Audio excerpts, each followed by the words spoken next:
so long that I feel really old. Now she's a young lady. Would you please welcome Nikki Mendicino?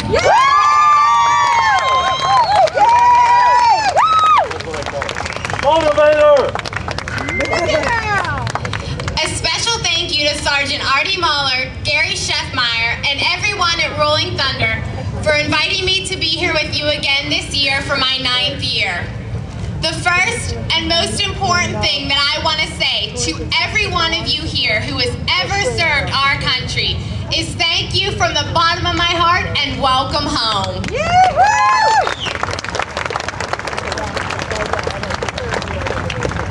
And to those who have returned from Operation Enduring Freedom and Operation Iraqi Freedom, I would like to say that we believe in you, we support you, and we are proud of you. Welcome home.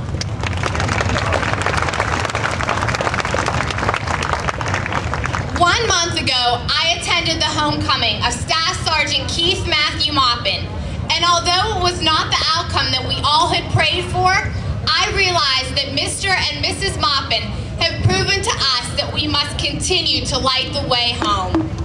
They now know the truth about Matt, and they do not have to spend the rest of their lives not knowing. I can't help but think of all those families who since Operation Homecoming on February 12, 1973, have lived their lives every day still not knowing. I also can't help but think of the families of our World War II and Korean POW MIAs. For almost 9 years, Mrs. May Mangus, the mother of one of my adopted POW MIAs, told me that she still, to the day she died, never knew what happened to her son. Only in death did she find the truth, a truth that she waited 37 years for. Is that what it takes for a parent, spouse, sister, brother, child, or relative of one of our POW MIAs to pass away to learn the truth? Is this the best we can do? I'm sorry to say that if this is the best that we can do, then to me, the best is not good enough, and it's about time that we start demanding better. Yeah.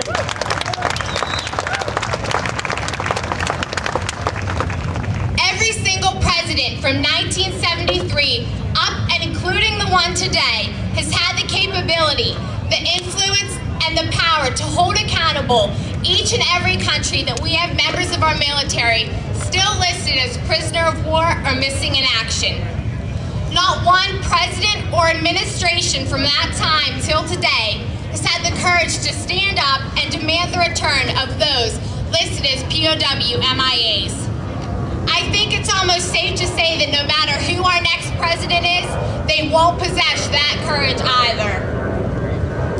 We have 3 senators who want to win our votes for the presidency. Of these 3 candidates, can you tell me what any of them has said they will do for our troops, our veterans, or our POW MIAs? Have you heard one of them say the word POW MIA?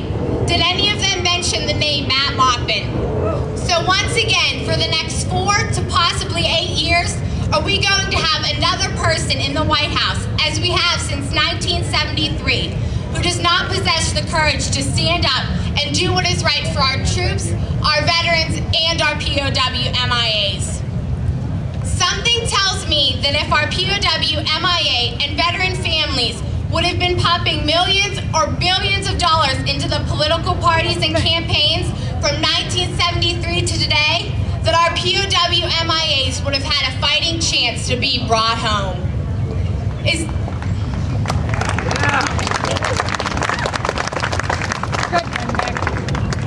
this what our country has become?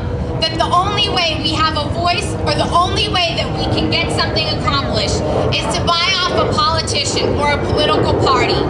Is that what gives us our voice in politics? This year's election will make history. These presidential candidates will spend $1 billion to get your votes.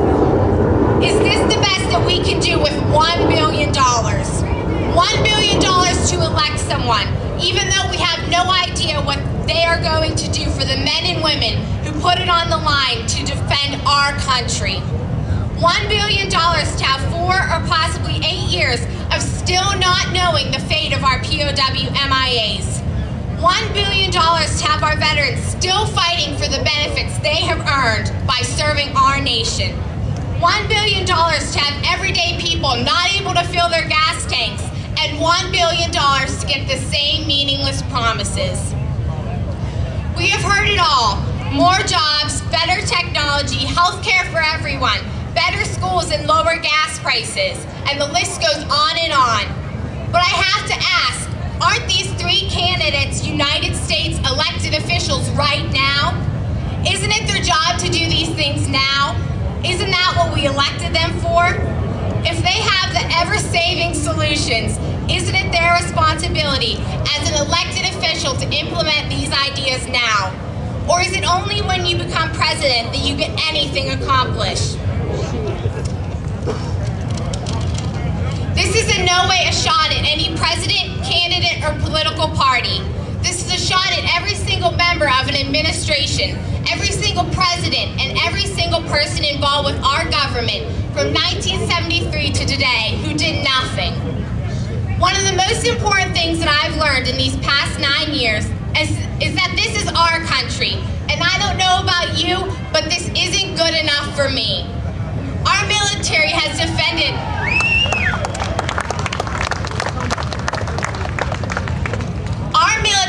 defended us for well over 200 years. It is about time that we stand as one united nation to defend them. It is about time that we stand as one and bring home every single POW MIA. It is about time that we stand as a united nation and demand that our troops and our veterans receive the full funding they deserve for serving our country. It is about time that we again stand as one and send to the unemployment lines those politicians who have lost sight that this is our country, and it's about time that we take it back.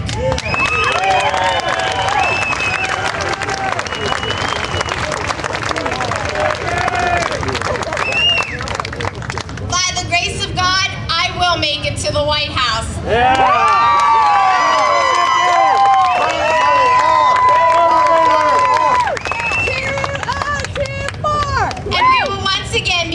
One united nation under God, with a government of the people, by the people, and for the people, the way that it is supposed to be. We would never ask permission from anyone to defend our country.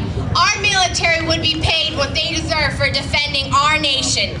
Our veterans would never be denied benefits they have earned by serving our country. And no soldier would ever be left behind on my watch.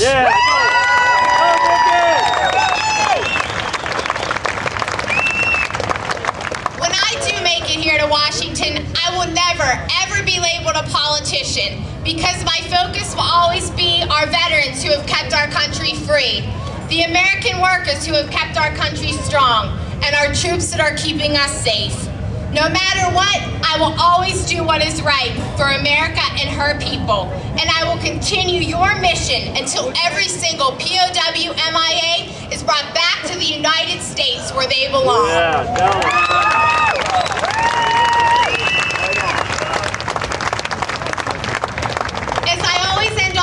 Speeches, I would like to say that I truly believe there are 5 reasons why we live in a free country, and they are the Air Force, the Army, the Coast Guard, the Marines, and the Navy.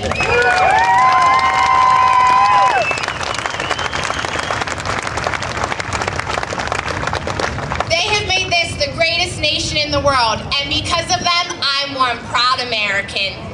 God bless you. God bless Captain Michael Scott Spiker, Private Byron Fowdy, and Specialist Alex Jimenez, who are being held as POW MIAs. God bless the USA, and Godspeed to all the troops who have been called to defend our nation. Thank you.